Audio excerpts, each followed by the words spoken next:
Welcome to Ty and Rye, the Finance Guys Market Mini Report, a short podcast that updates you on the past week's important topics and trends.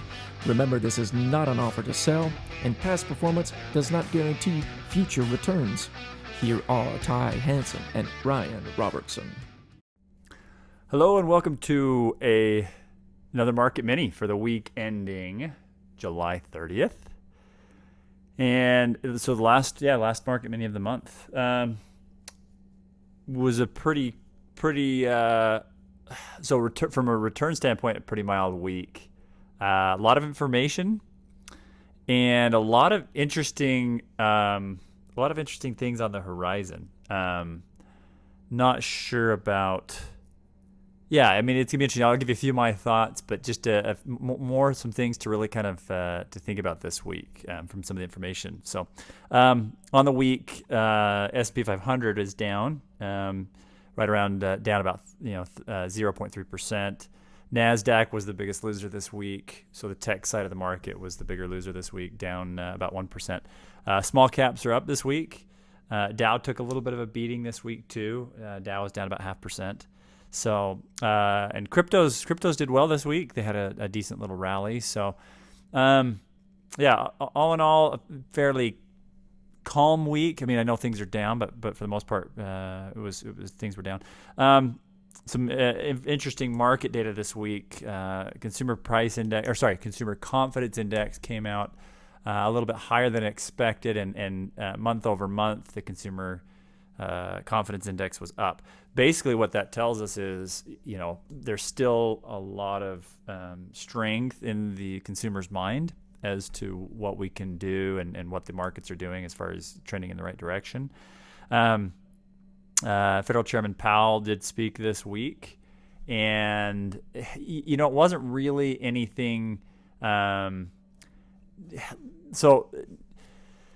It's interesting because when it comes to the Fed and when Powell speaks, it's a lot of reading between the lines, and the markets kind of have this idea of what they think is going to happen, what they think Powell's going to say, and really it was actually more along the lines this week because a lot of analysts believed that there was going to be some. That we're going to see some reduction in buybacks and whatnot that the Federal Reserve is doing to kind of help ease inflation, right? And so it's kind of this cat and mouse of how much do we buy back as far as treasuries are concerned and things like that. And Powell actually came out and said, we're still going to keep this repurchasing plan going for a while, which in my opinion can be, I think that's interpreted as a good sign that we're managing inflation well enough. But anyways, in fact, some of the inflation data is coming out still flat. We're still a little bit lower than was expected this time of year. The crazy thing though, and this is really what's interesting, is a lot of earnings data came out this week very strong. GE was strong. Apple was really strong. McDonald's was good. A lot of the big players in the market were really strong. The only real main lag this week was with Amazon. So here's the interesting piece with that. So the concern is Amazon's got some reduced projections, and they're kind of seeing a slowdown in sales. And what that's, a lot of people are kind of trying to extrapolate from that is, well, wait a second, if we're projecting a slowdown, is that something that we should be concerned with? Is that meaning the economy is going to start slowing down?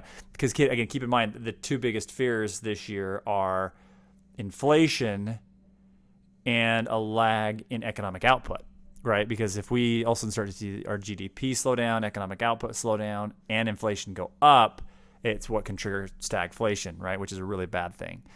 Really bad for the markets, bad for bonds, bad for interest rates. It's going to slow things down quite a bit.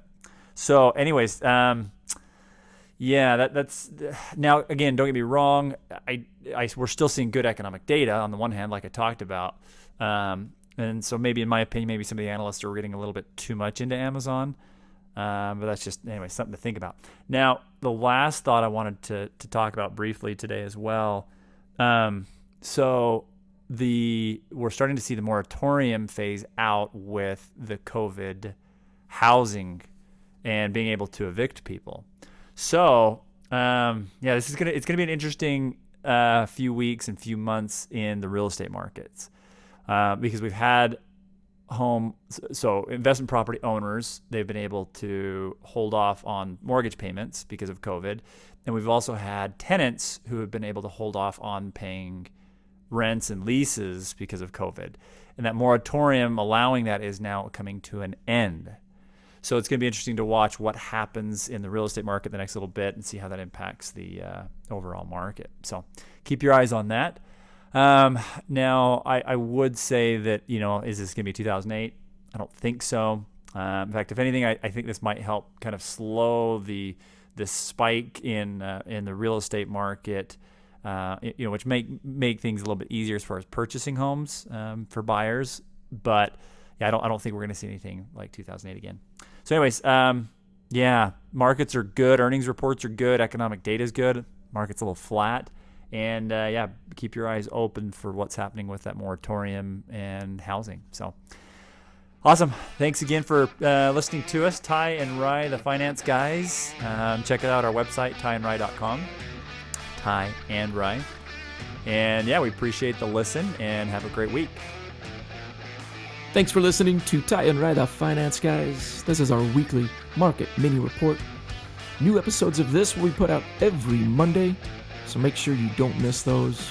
Also, the longer podcasts, more in-depth discussions, those will drop every Saturday.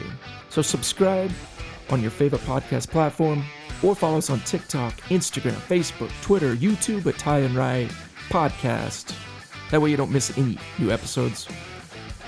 Thanks for listening, everybody. Hope you have a great week.